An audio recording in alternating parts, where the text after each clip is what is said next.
substâncias. Então, a gente tem a icterícia fisiológica, a icterícia patológica, que a gente já acabou até falando, e a gente tem a icterícia relacionada ao leite materno.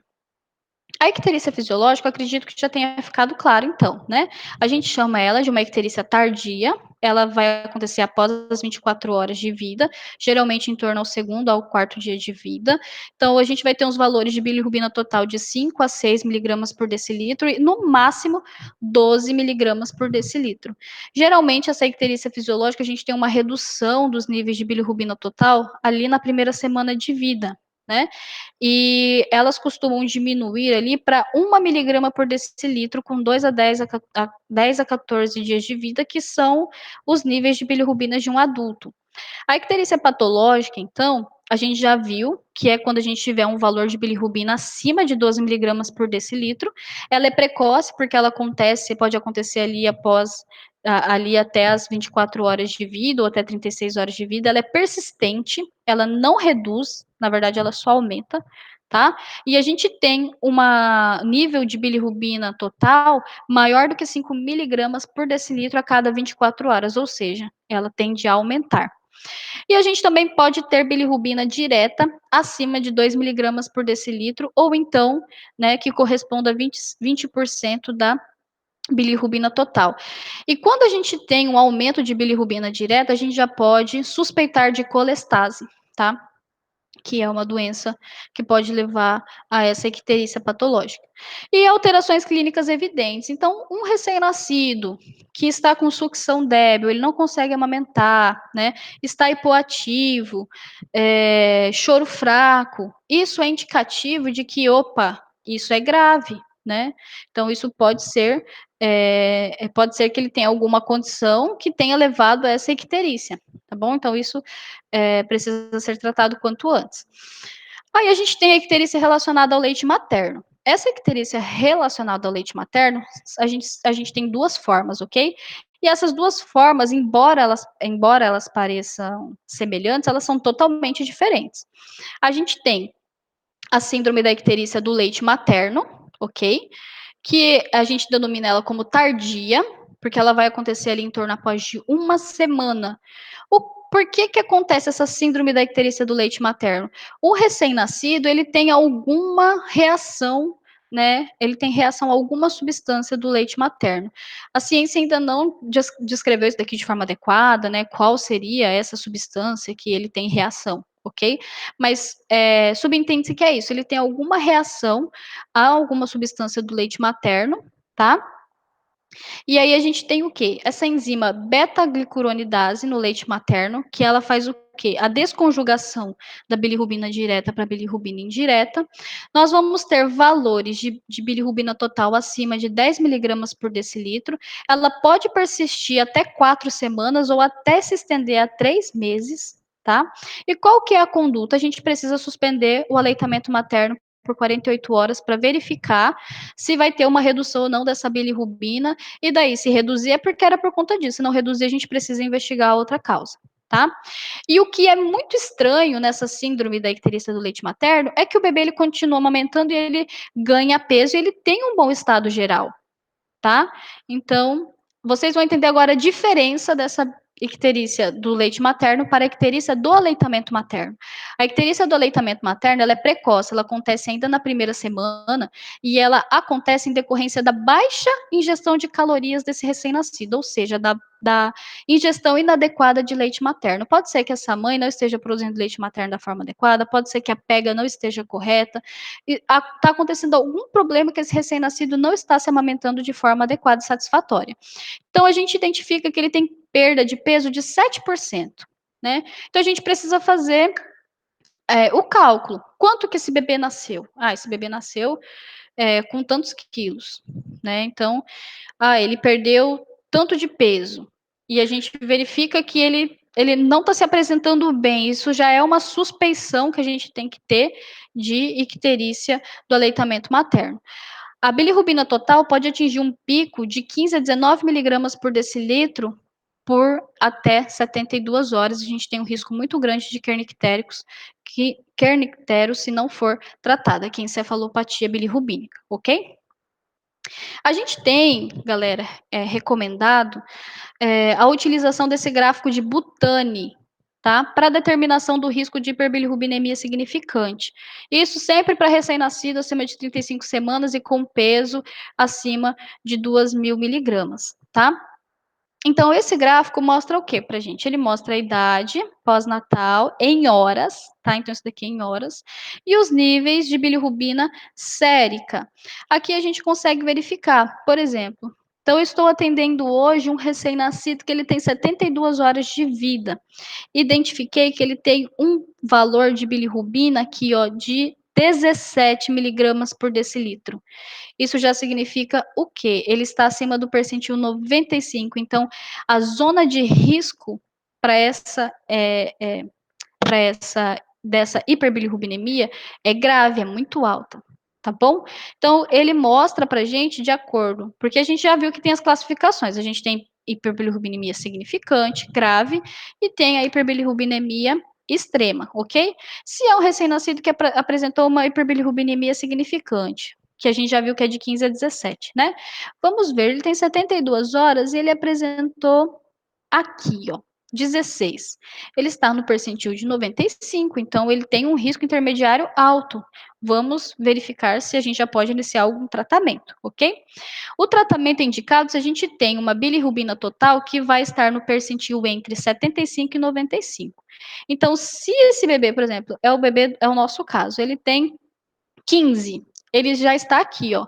Ele é zona de risco intermediária, ele está entre o percentil 75 e o percentil 95. Então, logo, a gente precisa considerar a fototerapia para esse recém-nascido e saber qual que vai ser, né, a intensidade dessa fototerapia de acordo com a idade gestacional, de acordo com esse valor de bilirrubina, ok? Então, sempre que houver suspeita de hiperbilirrubinemia significante, não é que a gente já tenha que suspender a alta, mas a gente precisa avaliar o risco e o benefício da alta para esse recém-nascido, porque pode ser que se a gente der alta, ele vai voltar daqui 2, 3 dias para uma reinternação ou até mesmo mais grave do que ele foi, do que se isso fosse tratado já com antecedência, ok? Esse daqui é um fluxograma que mostra para gente, né, é, esse atendimento da criança com uma hiperbilirrubinemia. Então, a gente avalia a presença de icterícia, né, a cada 8 e 12 horas. A gente tem que avaliar o fator de risco. Se é um recém-nascido que tem qualquer icterícia entre 24 horas, menor do que 24 horas e 36 horas, a gente vai solicitar o exame, né, de bilirrubina total com fração para determinar o risco. Determinado o risco, se ele estiver entre o percentil 95, a gente vai iniciar a fototerapia imediatamente. Vamos reavaliar de 4 a 8 horas e suspender se a gente tiver um valor de bilirrubina menor do que 10 miligramas por decilitro, e aí ele pode ter uma alta hospitalar, né, considerando um retorno de 48 horas. Se ele teve, né, essa icterícia aqui, mas ele está no percentil de 75 a 95, a gente considera a fototerapia, reavalia entre 12 e 24 horas, suspende também, da mesma forma, se tiver uma bilirrubina total menor que 10, faz a alta e solicita o retorno em 48 horas. Se ele, né, depois que a gente avaliou aqui, fez a fração para determinar o risco, identificou que ele está lá no percentil menor que 75, então a gente vai dar uma alta hospitalar, solicita o retorno em 3 dias para avaliar como que esse bebê está. Agora, se é uma criança que tem icterícia acima de 36 horas, se a icterícia está maior do que a zona 2, a gente solicita essa fração. Por que maior? Lembra que eu falei que a partir da zona 3, isso já mostra que isso é um evento patológico, ele não é mais um evento fisiológico. Então, a gente precisa solicitar os níveis séricos de bilirrubina total para identificar como está isso, né, no bebê. A gente reavalia os fatores de risco e determina a etiologia. Vamos avaliar também, né, a hiperbilirrubinemia significante de acordo com o Butante, o gráfico de Butante, tá ok? E aí a gente segue o mesmo protocolo que eu falei agora há pouquinho. E aí, se a icterícia é ausente, ou a gente tem zona 1 até 48 horas de vida, a gente precisa reavaliar os fatores de risco e solicitar o retorno até 72 horas. Então, esse é o fluxograma de atendimento de uma criança que apresentou uma hiperbilirrubinemia. tá? Significante ou icterícia, tá ok? Então, a alta hospitalar, a gente sempre dá alta hospitalar se a gente tiver um nível intermediário ou inferior abaixo do percentil de 75, mas a gente sempre solicita esse retorno ambulatorial entre 2 dias ou 3 dias, ok? A conduta terapêutica, então, como que a gente faz o tratamento da icterícia? O tratamento da icterícia é feito por fototerapia e a gente tem também o tratamento por exsanguíneo transfusão, que não é tão comum, tá? O mais comum mesmo, o tratamento mais utilizado é a fototerapia. A gente só parte para exsanguíneo transfusão quando a fototerapia realmente não funciona, não reduz os níveis de bilirrubina total a nível sanguíneo, tá ok?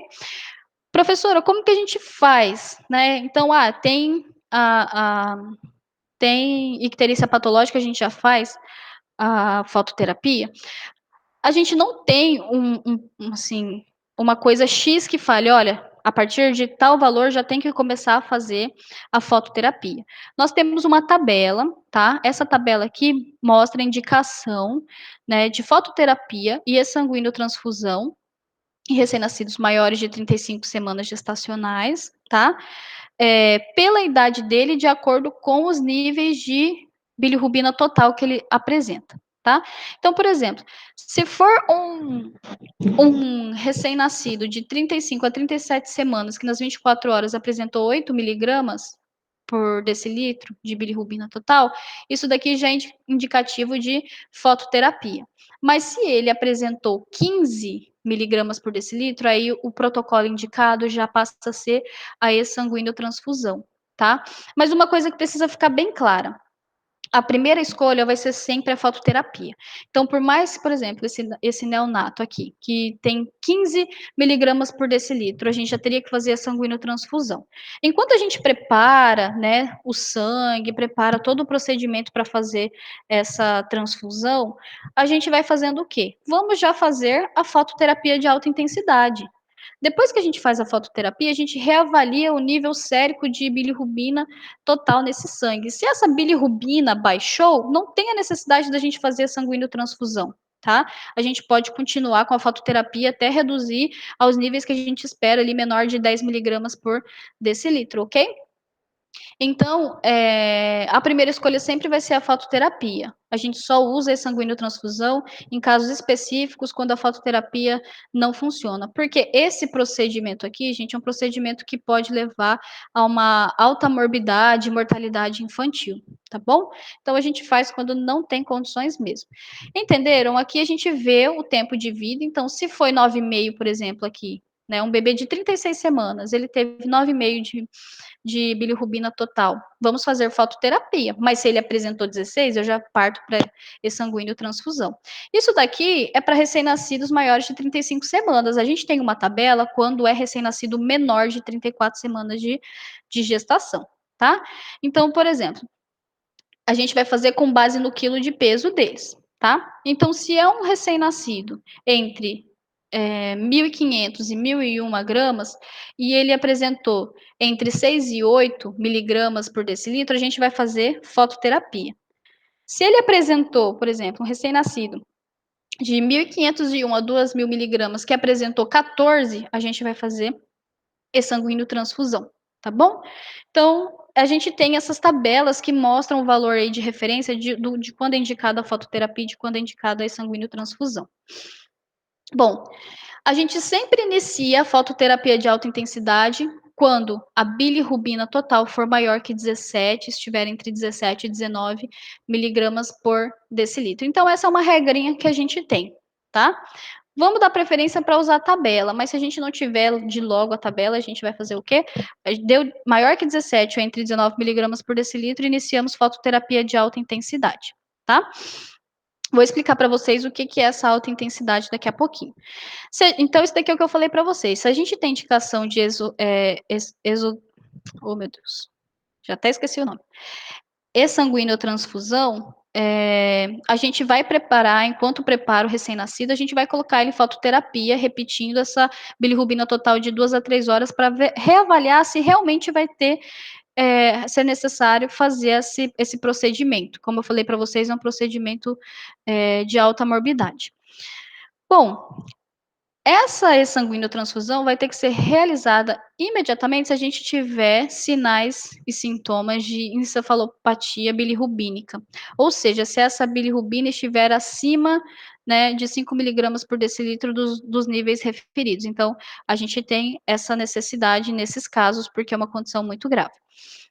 A fototerapia vai ter que ser suspensa quando, né, geralmente a bilirrubina total, ela for menor do que, estiver menor do que 8 ou 10 miligramas, né, e a gente sempre reavalia ela de 12 a 24 horas após a sua suspensão para verificar se isso não vai ter um evento rebote, ela vai voltar a acontecer. Bom, sobre a fototerapia, né, ela depende de quais fatores? Principalmente do comprimento de onda de luz, da irradiância espectral e superfície corpórea exposta à luz.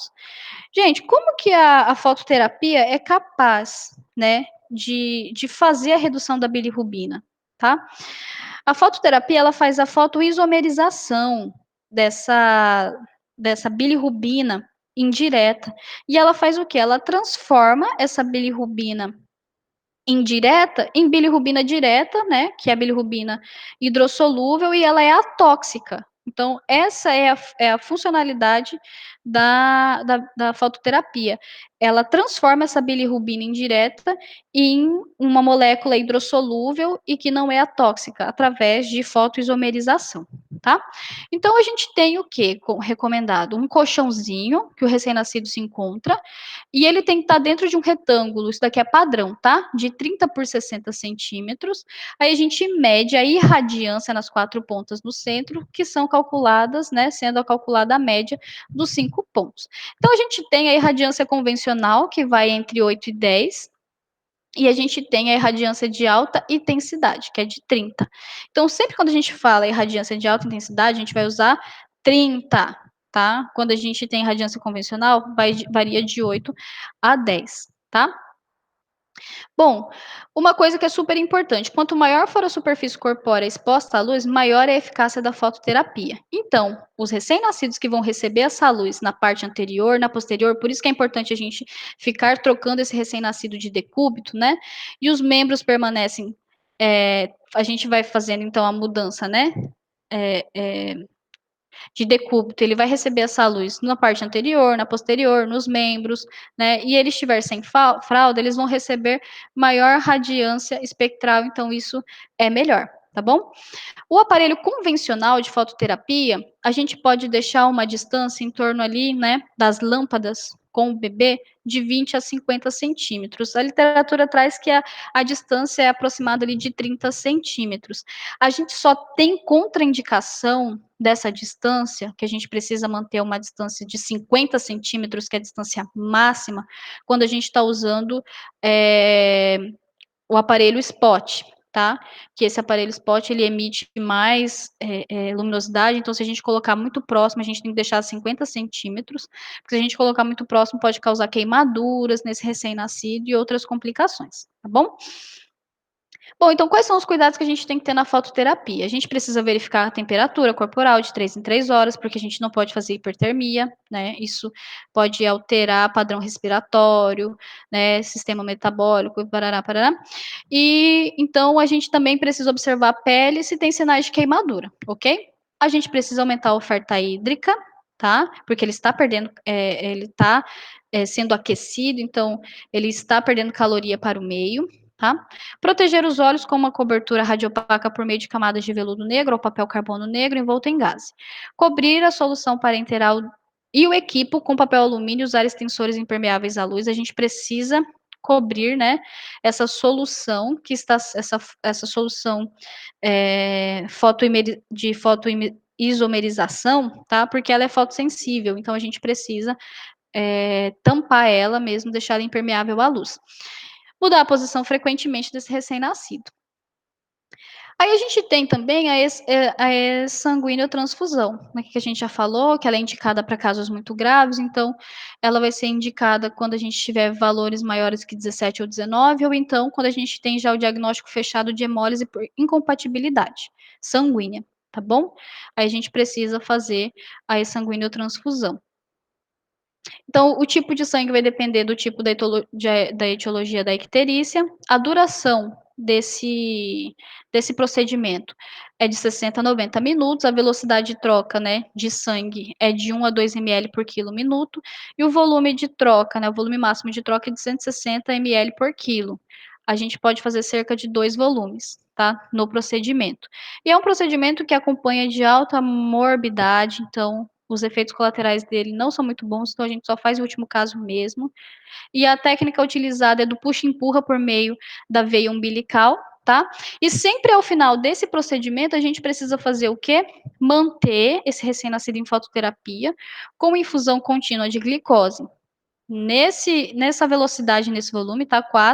De 4 a 6 miligramas por quilo por minuto, mais gluconato de cálcio 10%, 2 ml por quilo dia, e sulfato de magnésio 10% ml por quilo dia, tá bom? Então, é um procedimento um pouco mais complicado e também que leva a mais efeitos colaterais. Sobre a icterícia era isso, espero que tenha dado para entender, né, um pouco sobre o assunto. E é isso, galera, até a próxima, tchau, tchau.